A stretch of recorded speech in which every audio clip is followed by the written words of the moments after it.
Hey guys, welcome sa Janmim TV. Ngayong araw ay ituturo ko naman sa inyo kung paano mag-block ng isang Wi-Fi user sa inyong Converge CTE router. Ito ay para sa mga subscriber na mayroong router na Converge CTE F670L. Kaya simulan na natin guys, pero bago ang lahat, huwag niyong kalimutang mag-subscribe at mag-like at pindutin ang notification bell upang maging updated kayo sa susunod kong mga uploads na video.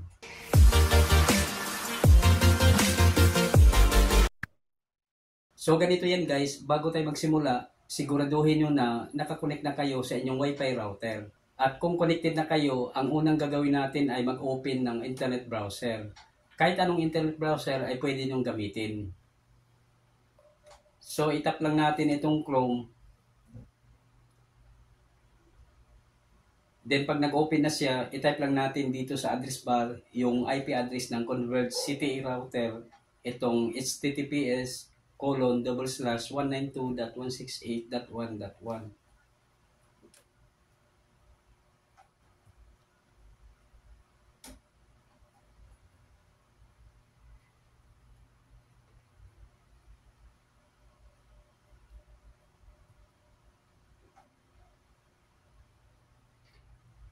Then itap natin itong go. So ito yung lumalabas.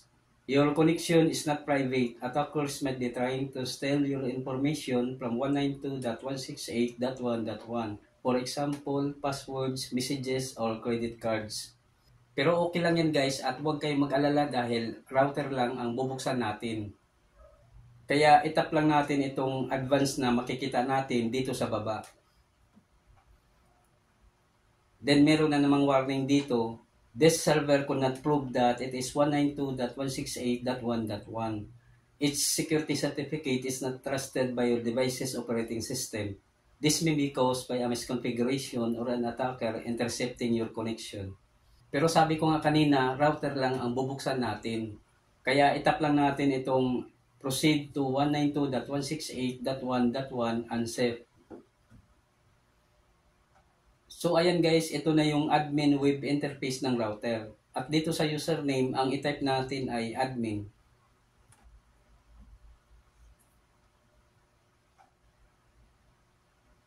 At sa password naman, itype nyo lang kung ano man yung inyong sariling password. Dahil kung nakapagpalit na kayo ng password dati, ay hindi nagagana yung kanyang default password na Converge CTE 123. So, halimbawa sa akin, dahil nagpagpalit na ako ng password, ang itatype ko ay yung aking sariling password.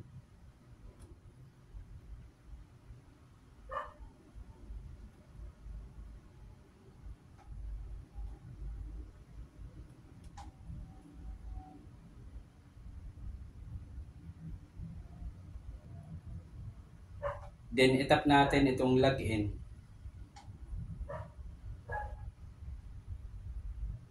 So ayan guys, ito na yung dashboard ng Converge CTE router. At dito sa device list, makikita natin yung lahat ng wireless gadget, kagaya ng cellphone na nakakonect sa ating Wi-Fi router. At kung meron man kayong gustong i-block dito, kagaya ng mga unauthorized na nakakonect sa inyong Wi-Fi, ay ganito lang ang inyong gagawin. Halimbawa, i-block natin itong Galaxy 18s. Ang gagawin lang natin ay i-copy yung kanyang MAC address.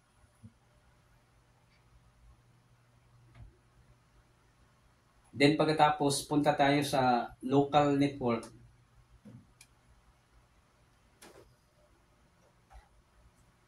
Then itap natin itong WLAN.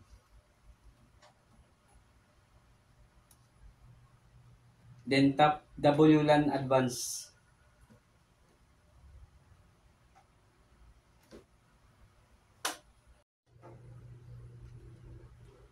Then under ng access control mode configuration, makikita natin itong SSID 1 sa pinakataas. Bali ito yung ating 2.4G Wi-Fi network.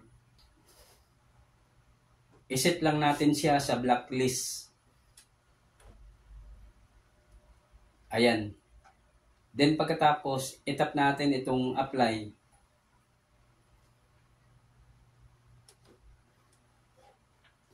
Pagkatapos niyan ay madidisconnect tayo sa Wi-Fi router. Hintayin lang natin siya na mag-reconnect ulit. Or kung hindi man siya mag-reconnect, i-connect nyo na lang manually. Ayan, connected na tayo. Next naman ay itap natin itong access control role configuration.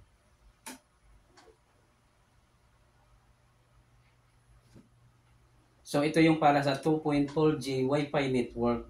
At dito sa name, halimbawa ang ilagay ko ay Galaxy 18.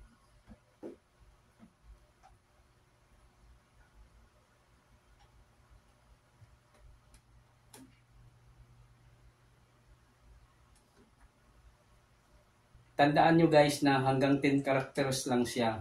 Pag lumagpas pa doon ay mag-i-error na. At dito sa MAC address, ilagay natin yung MAC address ng Galaxy 18s.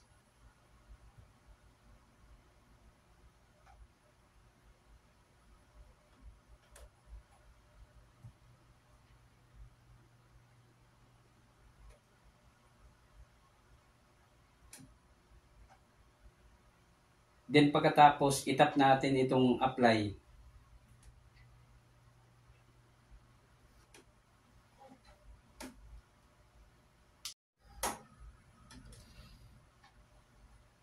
Ayan guys, naka-blacklist na yung Galaxy 18s sa ating Wi-Fi router. At para malaman natin kung naka-block na nga talaga yung Galaxy 18s, ay itry natin i-connect yung mismong cellphone doon sa ating Wi-Fi router. So, i-log out na natin.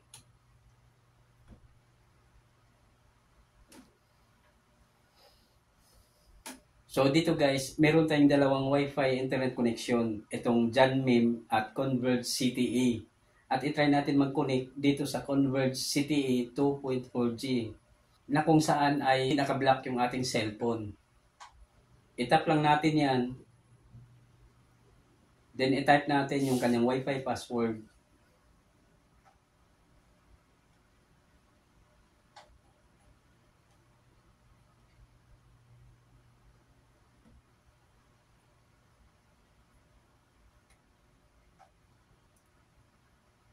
Then, tap connect.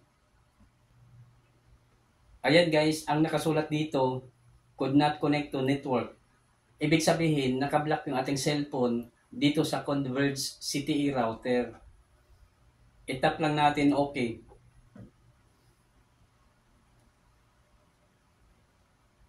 Next naman ay itry natin mag-connect dito sa Janmim 2.4G na kung saan ay hindi naka-block yung ating cellphone. I-tap lang natin yan. Then i-type natin yung kanyang Wi-Fi password.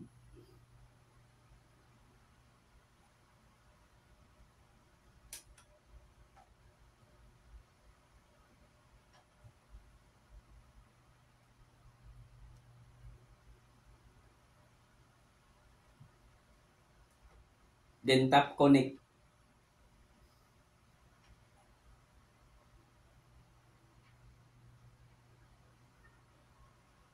Ayan guys, mabilis lang tayong nakapag-connect dito dahil hindi naka-block yung ating cellphone.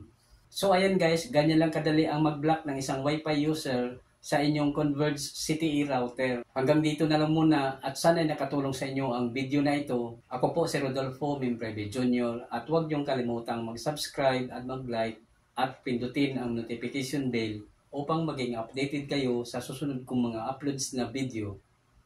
Bye!